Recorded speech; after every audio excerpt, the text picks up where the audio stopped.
Hey all, thanks for your patience the past week while I've been down with the flu. Get your flu shots, it makes a difference. I put it off this year and it caught up with me. Okay, this week and next week we're doing the key stuff of the course. This is where we cover the basic ethical theories that we're going to be applying for the rest of the semester. And you're going to be applying in your term paper. We're going to be applying week by week when we look at all the special topics. So the first one up for this week is utilitarianism. And utilitarianism is pretty easy to get a sense of. It's basically you lay out the costs of an action, you lay out the benefits of an action, and the one with the bigger ones wins. Pretty straightforward. You all took, or most of you took, the utilitarianism quiz and the MIT moral machine test. Those are the utilitarianism quiz is a pretty standard measure of where you just fall on that spectrum from your basic values. Scientists and engineers tend to be very utilitarian. It's a nice mathematical way of thinking about things, so it appeals. I was trained as a lawyer, so I'm very much more on the deontological spectrum, which we'll be doing next week. And when we get there, you'll see the difference between how a lawyer thinks about things and how scientists and engineers tend to think about things. That said, you all had a pretty broad spectrum. Some people are more utilitarian than others. Okay. Utilitarian theories are also known as consequentialist because they're a kind of theory that looks at the consequences of your action. What does it do? Rather than how does it feel or what's the moral or theological significance of it, but what are the actions? So you look at the actions and you measure that. Utilitarianism says you can measure outcomes. You can add up happiness points and assign various happiness points to various things. It's a little silly, but it's a very, very strong, well-developed theory. So the classic example, the one that S gives, is it's tonight. You got an exam tomorrow. Friend comes over and says, hey, I had a bad day. Let's hang out. Let's have a pizza and a couple beers. And you have to decide between hanging out with your friend and studying for your exam.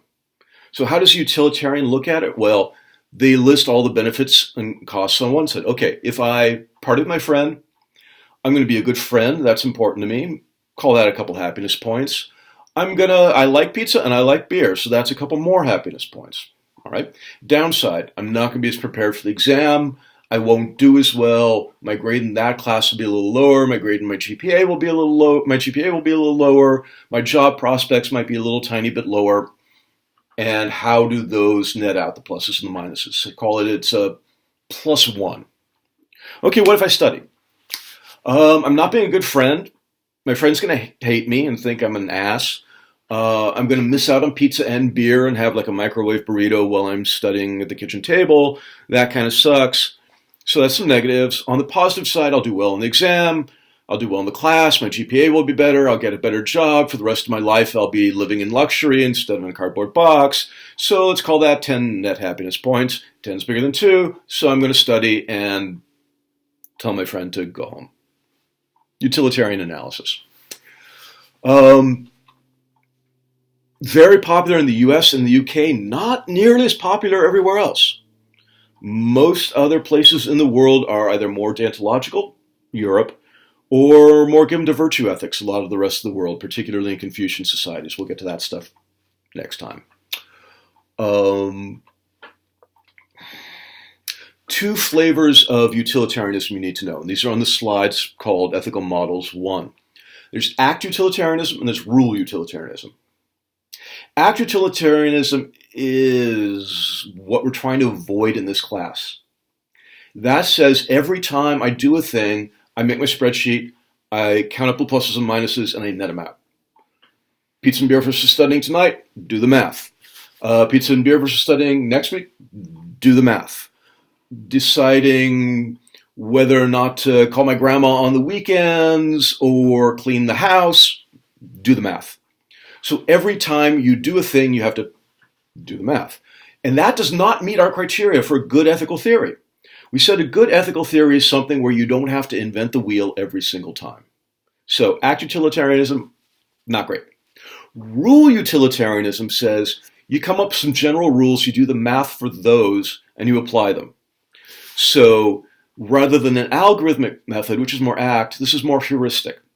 So rule utilitarianism says that if the consequences of following a general rule provide for the greatest good, that's it. So you have a handful of general rules you've already done the math on, and you just pick the one that applies best to the scenario here. Like, my general rule is it is better to be a friend than to look out for myself. Okay, every pizza and beer case, or call my grandma, I've got the rule, I know what to do. Or it could be, hey, look out for number one. Every case that comes up, measured against that. So I've got a standard rule that I can apply to a bunch of cases rather than going case, case, case, case, case. Okay.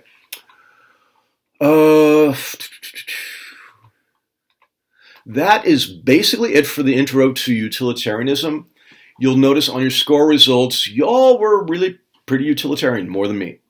And that goes back to the difference between this week's utilitarianism and next week's deontology.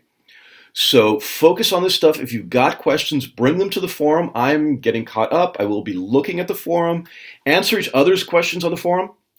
So you really need to get this stuff down. Also, I am going to be in for office hours tomorrow from noon to 3, and I will be in next week, Tuesday, Thursday, noon to 3, and you can always try and catch me some other time. So focus on this stuff, and good luck.